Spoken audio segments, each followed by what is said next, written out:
I'm at this beautiful setting at the minute, and there's a lovely photo to be had behind me here, so you can see the railway track here. But I want to expose this section here because it's quite dark as I shoot it, and then you can basically comp in the sky kind of just to adjust the levels a little bit, and I'll show you how to do that. So as we edit the image here, the main thing to start with really is the overall exposure. So I tend to use the highlights tool really just to kind of bring that back in. But the actual dehaze button underneath the effects tends to be the thing that will pull back most of the highlights. But because I want to really kind of home in on the sky and bring that back, because obviously the top of the image is quite light versus where the wall is at the bottom, you can just make the selection for the sky, which obviously makes life a lot easier these days, being able to adjust certain parts of the image such as the sky or the landscape, and then make adjustments from there.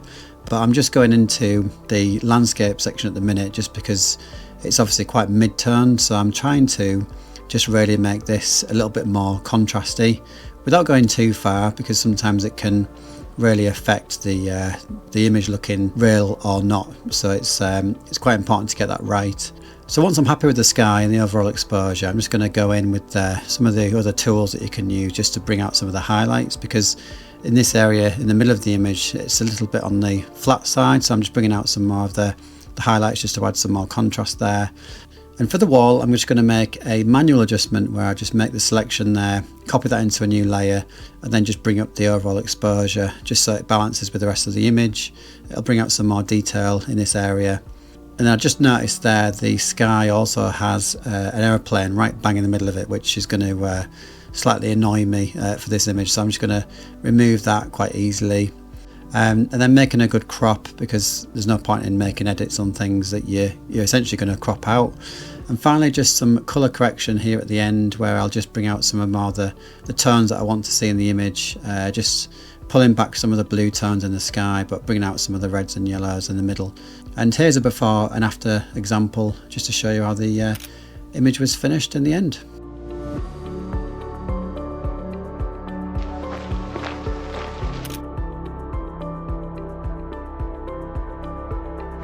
So we're heading while up to taking some more photos.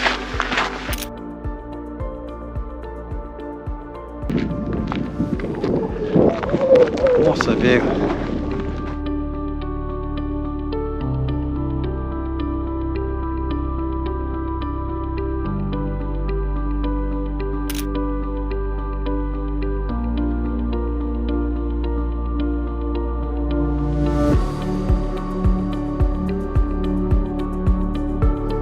Different part of the world at the minute.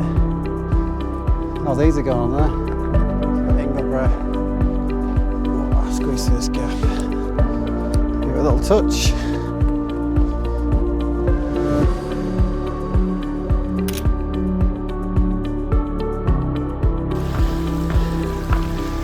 Back in the sun. Yeah, quite the hike from there.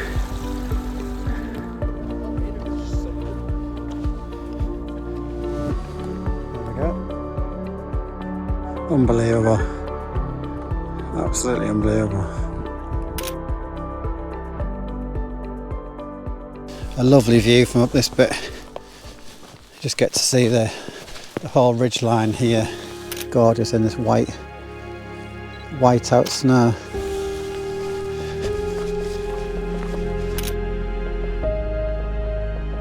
Did actually get one of my favourite photos from around here, which was taking a photo of the viaduct about 3 years ago now, and yeah, still got good memories of taking that photo. But I do really enjoy kind of capturing those little moments on these little adventures. Just spotted that little gap there for a nice image of Ingleborough.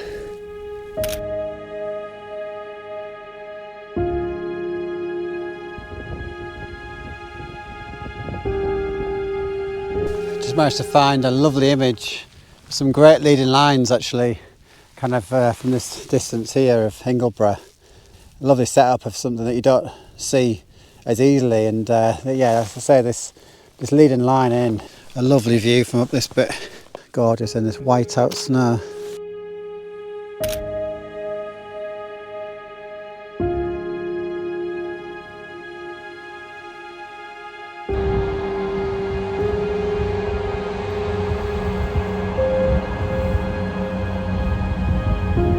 been quite the hike. Really enjoyed it. Been a good day, but we're nearly back at the car now, so we'll finish up and say hopefully you've enjoyed the video.